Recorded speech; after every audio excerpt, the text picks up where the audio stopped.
7절부터 13절까지 같이 읽겠습니다. 7절. 그들이 그 증언을 마칠 때에 무적행으로부터 올라오는 짐승이 그들과 더불어 전쟁을 일으켜 그들을 이기고 그들을 죽일 터인즉 그들의 시체가 큰 성 길에 있으리니 그 성은 영적으로 하면 소돔이라고도 하고 애굽이라고도 하니 곧 그의 주께서 십자가에 못 박이신 곳이라. 백성들과 족속과 방언과 나라 중에서 사람들이 그 시체를 사흘 반 동안에 보며 무덤에 장사하지 못하게 하리로다.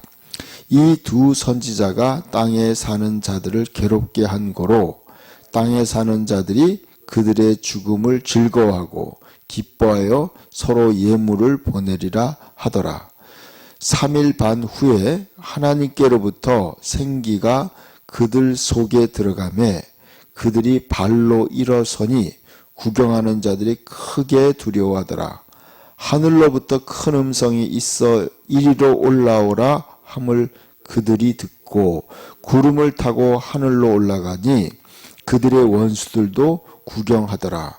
그때 큰 지진이 나서 성 10분의 1이 무너지고 지진에 죽은 사람이 7천이라. 그 남은 자들이 두려워하여 영광을 하늘의 하나님께 돌리더라. 아멘. 제가 어제 그렇게 오늘 읽은 본문의 전반부에는 두 증인이 나와서 3년 반 동안에 3절에 보니까 두 증인이 권세를 주니 그들이 굵은 베옷을 입고 1260일을 예언하니라. 1260일은 3년 반이에요. 그러니까 이 마지막 때에 예수님을 증거하는 두 증인이 나타나서 이들이 이제 전 세계를 향해서 예언하는 거예요. 근데 그 예언은 어떤 예언이냐? 전 세상에 있는 사람들의 죄악을 꾸짖는 예언이에요. 너희들 회개해야 된다. 회개하고 예수 그리스도를 믿어야 된다는 그런 증언을 하는 거예요. 근데 이들이 3년 반 동안 하나님 말씀을 전해요. 근데 그런 전하는 동안에 그를 아무도 막지 못해요. 아무도 그를 막을 수가 없는 거예요. 하나님의 말씀을 전할 동안에. 그런데 이제 7절에 보니까 그들이 그 증언을 마칠 때에 그랬어요. 그러니까 이 두 증인이 자신들이 하는 일을 다 마친 거죠. 자기가 해야 될 일 다 마쳤어요. 그랬더니 이제는 뭐냐? 무적행에서 짐승이 올라와서 그들을 죽이는 거예요. 저는 이 말씀을 보면서 이거예요. 아, 그렇구나. 우리에게 주어진 사명을 다 감당하니까 그제야 죽는 거예요. 그러니까 원수가 우리를 이길 수가 없는 거예요. 우리가 해야 될 일이 남아있는 경우에는 그냥 우리는 그 해야 될 일을 아무도 막을 수가 없어요. 하나님이 주신 우리의 사명이 있어요. 그 일을 마칠 때까지는 원수가 나를 이길 수가 없는 거예요. 근데 그 일을 끝마치니까 원수가 이 두 증인을 죽이는 거예요. 그런데 죽였는데 하나님이 3일 반 만에 그를 다시 살리는 거예요. 그리고 하늘로 불러 올리는 거예요. 자, 이것이 바로 예수님의 생애와 똑같은 거예요. 두 증인의 삶과 예수님의 삶이 똑같다는 거예요. 자, 우리는요, 예수님의 증인으로 구원받은 거예요. 그리스도인의 삶도 마찬가지예요. 그리스도인의 삶도 우리가 해야 될 일을 다 마쳐야 돼요. 우리의 사명이 뭔가? 이 땅에서 우리는 예수님의 증인으로 살도록 부름받은 거예요. 오직 성령이 너에게 임하시면 너희가 권능을 받고 예루살렘과 사마리아 땅끝까지 이르러 내 증인이 되리라. 근데 우리가 우리의 사명을 다 하니까 이제 원수가 그를 이기게 만드는 거예요. 이기도록 허락하는 거죠. 자, 예수님도 마찬가지예요. 예수님도 끊임없이 예수님이 하나님 말씀을 전하려고 할 때 원수들이 예수님을 죽이려고 끊임없이 협박하고 또 예수님을 죽이려고 했어요. 그러나 예수님이 그랬어요. 내 때가 아직 이르지 않았다. 난 아직 더 일해야 된다 그랬어요.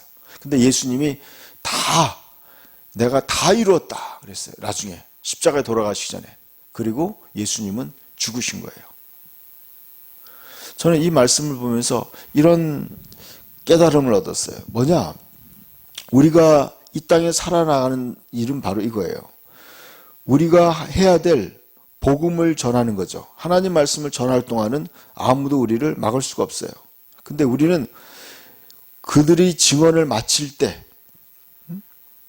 그렇죠. 우리의 삶은 우리가 해야 될 일을 마칠 때 어떻게 돼요? 우리는 죽게 되는 거죠.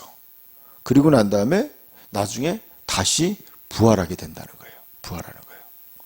이게 그리스도인의 삶이에요. 우리는 이 땅에 사는 동안에 열심히 먼저 그의 나라와 그의 의를 구하는 거예요. 그렇게 하다가 이제 다 일을 마치면은 이제 우리는 원수가 나를 이겨서 죽게 되죠. 그렇지만 그게 끝이 아니에요. 우리는 보니까 3일 반 후에 하나님께로부터 생기가 그들 속에 들어가매 그랬어요. 저는 이 말이 굉장히 중요한 의미가 있어요. 하나님의 생기가 그들 속에 들어가매 그들이 발로 일어서니 그랬어요. 여러분 바로 예수님의 부활도 마찬가지였어요. 예수님의 부활도 뭐예요? 하나님의 생기가 예수님을 부활시킨 거예요. 예수님을 부활시킨 거예요. 여러분 질병도 그렇더라고요. 제가 어떤 책을 읽었는데 불치병을 걸린 어떤 청년이 있었어요. 근데 다 죽는다고 했어요. 근데 어떤 목사님이 그를 위해 기도하는데 하나님의 생기가 그에게 들어가서 그가 두 발로 일어서는 거예요. 기적이 일어나는 거예요. 그러니까 여러분 초자연적인 기적이요. 하나님으로부터 오는 거예요. 그러니까 여러분 모든 기적은 하나님께서 일으키는 거지 어떤 사람이 일으키는 게 아니에요. 하나님이 그에게 역사하는 거예요. 그러니까 죽은 사람도 살리는 거예요. 여러분 로마서 8장에요. 너희 안에 거하시는 그 성령으로 말미암아 너희 죽을 몸도 살리시리라 그랬어요. 여러분 하나님의 영이 우리의 죽을 몸도 살리는 거예요. 살리는 거예요. 여러분 그래서 우리가 중요한 것은 뭐냐면 하나님이 역사하시는 것을 우리는 기대해야 돼요.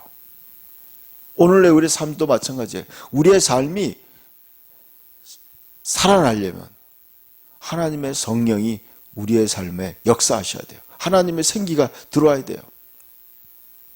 여러분 에스겔 골짜기에 마른 뼈들이 있었어요. 근데 그 마른 뼈들이 뭐예요? 하나님의 생기가 그들에게 들어가니까 살아나는 거예요. 성령이 역사해야 돼요. 그러면요 정신이 온전해지는 거예요. 여러분 성령이 역사하면요 귀신이 떠나가더라고요. 그래서 우리는 기도해야 돼요. 하나님의 성령이 우리에게 역사하도록 오직 성령이 너에게 임하면 너희가 권능을 받는다 그랬어요. 우리는 하나님의 나라와 하나님의 의를 구할 때 하나님이 역사하는 거예요. 너희는 먼저 그의 나라와 그의 의를 구하라. 그래야만 이 모든 것을 너희에게 더하시리라. 기도합시다. 하나님 아버지 감사합니다. 오늘도 우리의 삶에 성령의 생기가 임하여 주시옵소서. 그래서 우리의 모든 삶이 하나님의 성령의 생기로 말미암아 살아나게 하시고 우리가 주의 복음을 전하고 하나님의 뜻을 행하는 복된 날이 되게 하여 주시옵소서. 예수님의 이름으로 기도드립니다. 아멘.